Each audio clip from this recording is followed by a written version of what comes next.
If you're a real 90s kid, you probably agree with me. Rocko's Modern Life is the ultimate show for jokes that went right over your head as a kid. It's like the creators were barely trying to make the show for its target audience on Nickelodeon. Rocko's is one of my all-time favorite animated series, and I had so much fun making the last Rocko vid that I thought I'd give y'all an updated version with even more grown-up jokes than ever before. I'm Whitney Van Laningham, and these are all the jokes you missed in Rocko's Modern Life. Before we get started, I want to give a shout out to our super nerd sponsor of the day, Charles Sheed. Thanks to rad fans like this awesome Patreon sponsor, we're able to keep giving you show reviews, deep dives, nostalgia trips, and lives about your favorite shows. Click the link to our Patreon in the description box to see if there's a support tier that works for you. No money, no problem. Just share a video and make sure you're subscribed. That's still the best way to help us out. Now on to the jokes! Number 34. When Rocko goes to the DMV to get his license renewed after a traffic violation, there's a bunch of normal signs in the joint telling people where to stand in line for the hell and misery of the Department of Motor Vehicles. But one of those signs is not like the others. If this joke went over your head as a kid, don't feel bad. It was definitely a joke for the parents. Jimmy Hoffa was a famous criminal who was sentenced to years in prison for committing crimes against the largest labor union in the United States. But after Nixon pardoned him, he stole millions of dollars from the Brotherhood of Teamsters Union and split town. Nobody to this day has any idea where he skedaddled to with all that money. But it's good to know that if for some reason he's still alive at the ripe old age of 106, he could still skip to the front of the line of the O-Town DMV.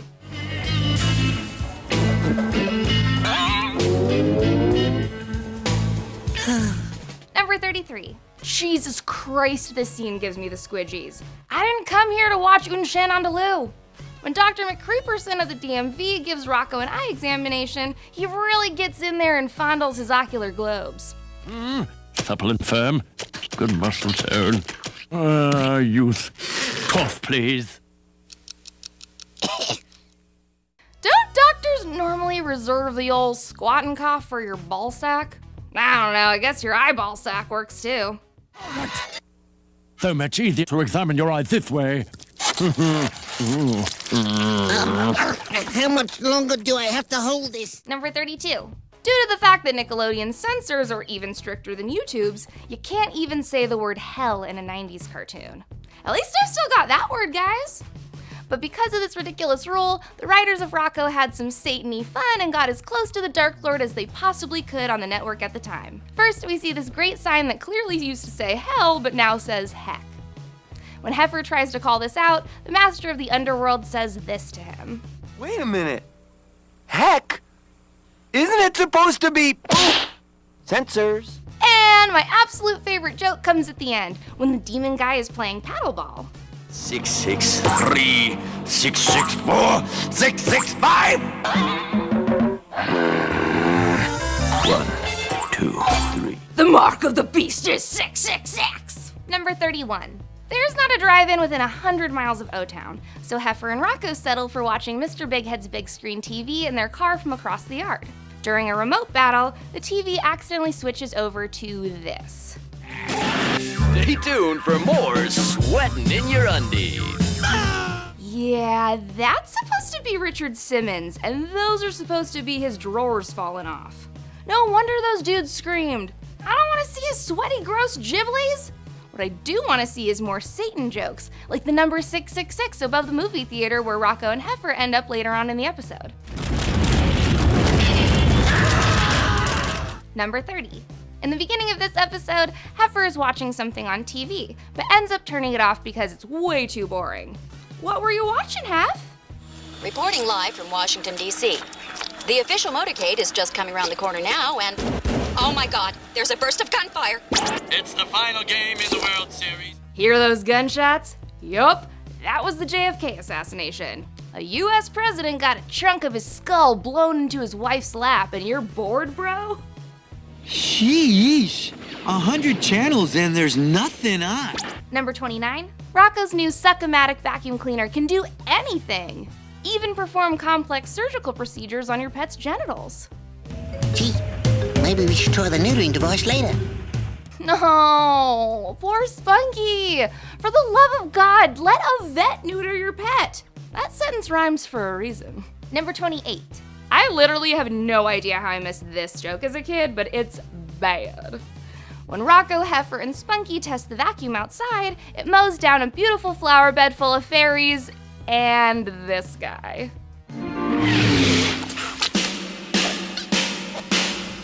That gopher is definitely on the sex offenders registry. Number 27. When Rocko gets fired from his job at the comic book shop, he ends up taking on a bunch of bizarre gigs from the Help Wanted section. His very first job is tattooing a can of beans on the inside of a rhino's mouth. Remember, I wanted to cover the roof of my mouth and look just like the picture. A big can of beans that says Gloria on it. Coming right up, Mr. Horny. Yeah, that guy's name is Mr. Horny. No wonder Rocko gets another job as a specialty phone operator. Oh, baby, oh, baby, oh, baby. Rocko? Mrs. Bighead? Honestly, I try to follow those 3 little rules daily in my own life. Be hot, be naughty, be courteous. Number 26. Comic book shops. The only place where you'll ever hear 2 nerds having a conversation like this. You'll never be satisfied with a mortal woman because the elf wenches are so beautiful. Guess what? That is exactly what Comic-Con's like. That baby can hold so many sexy elf wenches. You'll spend the rest of your life searching for that same beauty again. Yes. Wow. Number 25. Okay, so this next episode is titled Carnival Knowledge. You know, like carnal knowledge. So you know this episode is gonna be dirty. When a carnival pops up at the local sewage treatment plant, Heifer and Rocko have to go. As the 2 hop aboard the merry-go-round, you can see the operator reading his monthly Play Slug magazine. That, ladies and gentlemen, would be one sticky centerfold. Because of the slug slime. And the semen. This beaver looks safe. If you use a keen eye, you can also spot Rocko riding a beaver, which we all know means getting some pussy! Meanwhile, our boy Hef is smothering the chicken behind him. I love chicken. Number 24. Being the nice guy that he is, Rocko agrees to help a lady hippo on the beach put sunscreen on her back. But everything goes terribly wrong, and all of a sudden a bunch of kids are watching this go down.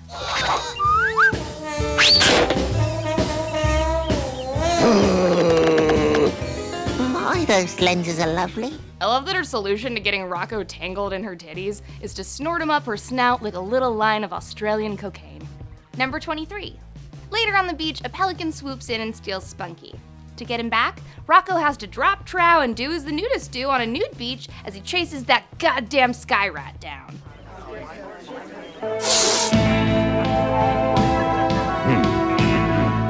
After startling some nudists with his little wallaby, he runs back into, you guessed it, that same lady hippo. Except this time his dick's out. Not cool.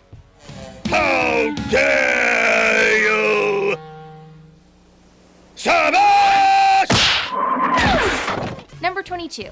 The big heads Rocko and Heifer accidentally booked the same weekend reservation at a cabin in the mountains. Even though Mr. Bighead is being a total a-hole the whole time, Rocko, Hef, and Mrs. Bighead try to make the most of it.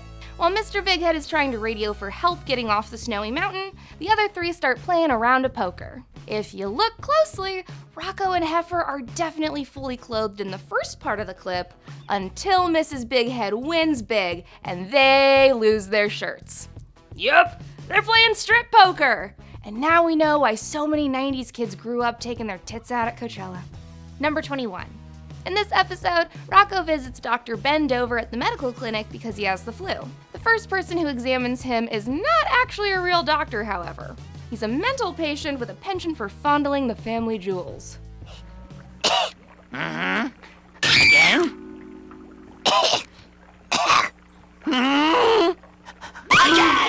Whoa, buddy. That's how you get fired from Penn State or become the subject of a 2-part HBO documentary. Coolin' on grabbing the nutsack. Next, this crazy little dude finds a naked statue of David in Rocko's ear with its Ghibli bits covered up by a sensor bar. And finally, whatever he does next, he needs a long sleeve rubber glove for, and it leaves Rocko waddling after. Dr. Leroy, to gynecology, please. Dr. Leroy. Yeah, that was definitely butt stuff. Number 20. Dear sweet Jesus, I did not need to rewatch this episode for any reason. In the very first scene, Rocko is lusting over his crush Melba, and his heart starts pitter-pattering. How did they let Rocko have pubes on his exposed testicles on Nickelodeon? I don't want to see his wallaby wibblies. I'm not interested in knowing that Rocko might have a modern life, but he doesn't wax his nards. Number 19. Heifer enters his friend in a romantic dating show, hoping to help Rocko move on from Melba, who still has a boyfriend. But when the host starts introducing his dates, Rocko gets a little, let's just say, excited. Yvonne! Date number 2, a Pulitzer Prize-winning poet. Yvonne claims her only weakness is an unbearable fetish for short wallabies. Too bad that last one was Heifer, because Rocko really seemed to like the idea of spending a lot of time jackhammering on the couch. Also, his tail is basically how you can tell if he has an erection, right? I also love that Nickelodeon got away with saying fetish on TV. Number 18. This is definitely one of those dirty jokes where you have to slow down the episode frame by frame to catch it, and for good reason. At the 14-minute 23-second mark in this episode, you can catch the name of the local donut store. Don't know what that means? Well, you see, kids, when a man loves a woman, or when a man loves a man very much, sometimes he... You know what? I'm not gonna say it. Just Google it, and then immediately delete your search history. Number 17. After deciding to try a new workout regimen, Rocko and Heifer join a gym. But when Rocko spills his juice at the juice bar, this happens to Mrs. Bighead. I'll get you a towel. Hey! I thought you had to wear towels in here. I'm nude. Should've super glued her nipples to her towel, am I right, man? Number 16. This is a cute gag before we get into some real dirty stuff. When Rocko's boss is lecturing him for being late, he points to a poster on the wall with the formula for what looks like time relativity. Can see that time equals what? The only difference between this one and Einstein's? Yep, instead of E equals MC squared, we've got alarm clock equals MC hammer. Honestly, in the early 90s, when wasn't it hammer time? Number 15. Hef's parents kicked him out of the house, so of course he moves in with his best buddy Rocko. Unfortunately, Heifer is a total snore machine, and Rocko can't even fall asleep at night. He tries everything to get his buddy to quiet down, but nothing works. Not even when he tries this. Oh, I knew this would come in handy one day. Blazes. Sheila? Damn, who knew Heifer was into a little S&M? Those cattle prods are no joke. Sheila must be pretty kinky if Heifer's that excited about getting his butt branded. Number 14. Honestly, dude, roommates are the worst, and that's why I live alone with my pug. I've definitely never had a roommate throw a nudist party, though. You had me beat there, Rocko. This is a dude who really takes mi casa, su casa literally. Oh, cobblers! Crikey! What's going on? Even Mrs. Bighead gets into it. I'm torn on this one. I don't want to judge, and you gotta admit, being naked is awesome, but... Hey, Chris, you're not allowed to throw a naked party at my house without at least asking me first, okay? Number 13. Strap in, y'all, because this whole episode is dirty. In fact, it's been pulled completely from Nickelodeon rotation and can now only be found on the Shout Factory DVD box set. And for good reason. This episode literally starts out like this. Her eyes, so full and round and supple. Give yourself to me now. No, I'm so confused. Okay, so that little soap opera scene sets up a very important dirty joke for later. Notice that they were talking about the character's eyes in the same way you'd talk about someone's boobies? Yeah, that's weird. Keep it in mind for later, though. This whole episode is basically about how Mr. Bighead isn't satisfying Mrs. Bighead sexually, so she takes out her horny frustration on Rocko to try to make her husband jealous. Am I not a beautiful woman? A woman with needs? I just want to be loved. Is that so wrong? You are a beautiful woman with needs. Get it, Bev? She starts off seducing him by asking him to watch a very sultry nature documentary with her. Unfortunately, the tape breaks, but she's totally trying to knowledge him up about cane-toad mating rituals. Next, she doses him with a roofie cocktail of Spanish fly, known to be an aphrodisiac. Then she pulls the old, "My zipper's broken, can you help me wiggle out of this thing?" And finally, back to the eye tits. She asks him to feel up her ocular globes real sexy-like. After flinging Rocko into the ceiling fan, his fur gets whizzed off, but of course, Mrs. Big Head just thinks he was manscaping for her. You come down from this.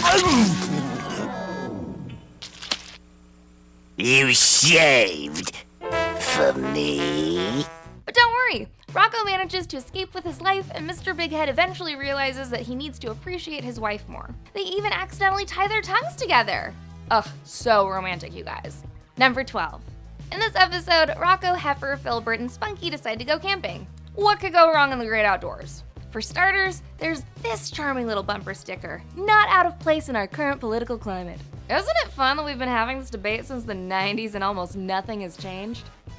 When Filbert goes off alone to fetch some water, he realizes that the lake is already, occupied. We can't drink that water. Why not? Fish are dating in it. I think the word you were looking for there was mating, Filbert. The boys split up to look for some food, and Rocko happens upon a big old bush full of berries. Fun fact, this scene is cut out of all reruns in the US and most modern DVD sets. It's a hard to find clip, but here you go, Rocko becoming one with nature.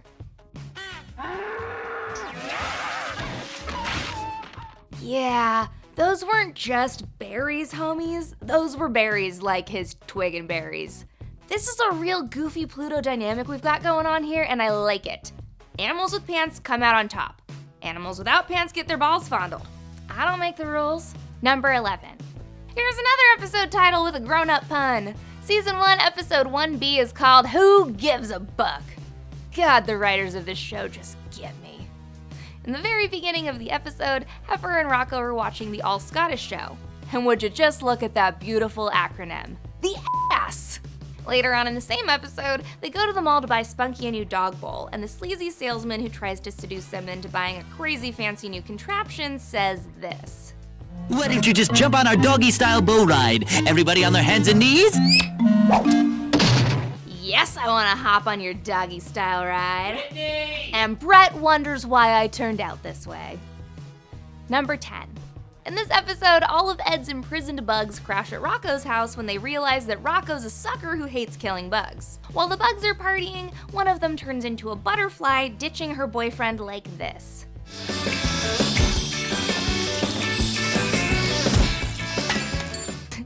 That butterfly chick really screwed him over, am I right? Number 9. Damn, all I'm saying is that Mrs. Big Head has a healthy sexual appetite. Yes, queen, you get yours. Beb flirts with almost everybody, including Filbert's pet bird, Turdy. Oh my. Oh, such a naughty bird. You know she didn't mind. Bev is such an exhibitionist. Number 8. Who knew that Ed Big Head was such a gutter boy? Of course, any good bowler needs a team, so he goes next door to ask Rocko, Heifer, and Filbert if they want to play. Apparently, however, the boys are already busy playing a game of their own. Well, we're already playing a game. Hi, Mr. Big Head. Yup, that's 3 grown men playing Spank the Monkey together. Number 7. This is another deleted scene from the episode The Good, the Bad, and the Wallaby. It's hard to find on DVD and impossible in reruns, but thank the maker for good old YouTube preserving clips like this for future generations of perverts. When Rocko and Heifer go stay with Rocko's uncle on his cattle farm, Heifer sleeps in the barn to prove that he's a real cow. In the morning, he gets his nipples hooked up to the milk-o-matic, and let's just say he enjoys himself a little too much. Apparently, in the original version, he had hearts in his eyes at the end. Well, I guess this is goodbye. Just remember, the problems of 2 people don't amount to a hill of manure in this wacky world, but at least we'll always have the barn. Number 6. This is probably one of the most infamous episodes of Rocko's Modern Life, titled Road Rash. It has a little bit of everything. Racism, road trips, Alfred Hitchcock, and a no-tell motel. When Rocko and Hef hit the open road together, they need to find a place to sleep. The first place they come across is definitely a motel that only a mother could love. Oh yes, we have a vacancy, and we have showers in all the rooms. What's that? Yup, that was the famous Bates Hotel from Hitchcock's horror masterpiece, Psycho. The next place the boys try is definitely a little more loving and banned from all reruns. Won't have room for another 20 minutes. You wait? Oh, we have premature departure. You can have room now. I don't know what's worse, the incredibly racist Asian character or the fact that they definitely included a rent-by-the-hour sex worker haunt in a 90s kid show. I'm gonna go with they're both terrible. Number 5. Rocko's parents are worried about him all the way back in Australia, so Heifer and Filbert decide to help their friend make a film about his modern life to send home to his folks. Of course, because they're all best buds, Hef and Phil can't help but play a prank on Rocko. You heard right. He's completely naked. With no clothes on. Haha, very funny, guys. Just don't send videos of his bare censor bar to his mom, okay? Just kidding, that's exactly what happens! The Chameleon brothers edit the footage very heavily to feature Rocko in the nude and then shows it to all their friends.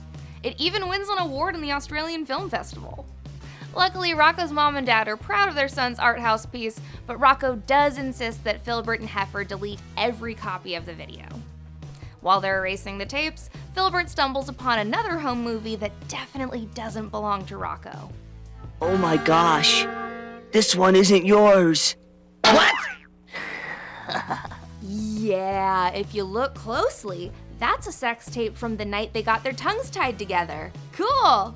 Number 4. In this episode, Rocko gets suckered into buying a big new fancy TV with tons of bells and whistles for his home. That night, he, Filbert, and Heifer get together to watch some movies on it. But what they watch definitely isn't kid-friendly. The TV party begins! Night of the Shaved Kittens. Night of the Shaved Kittens? More like Night of the Shaved Samurai. That was really dumb. Number 3, after spending hours thinking that Mrs. Big-Headed killed her husband, Rocko finally admits that maybe he shouldn't believe everything he sees when he spies on the neighbors. But I don't know, guys. This last silhouette seems pretty real to me. I'm not gonna stop until I'm through! Ow! Ow, you beast! Sometimes you just want a big, strong man to have his way with you. As long as there's consent between both of you. Number 2. One of the best ongoing jokes in Rocko's universe is that there's a KFC-like fast food restaurant called the Chokey Chicken. Apparently, Nickelodeon finally caught on that the restaurant's name was a euphemism for jerkin' it and changed it to the Chewy Chicken, but not until a few seasons later. Luckily for us, we'll be able to see the original Chokey Chicken restored in all its glory with the release of the new Rocko's Modern Life movie, Static Cling. Number 1. Bad Heifer! We do not abuse X-ray glasses in this family! Stop looking at your friends' dicks! I can see you! I can see all of it! You cannot!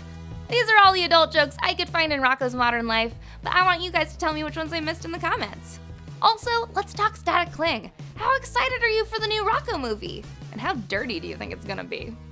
Based on the promo materials, I think we're in for a lot of fun. Click to the left of my face to check out my last Rocko video and others like it, and I'll be back next week to ruin your childhood.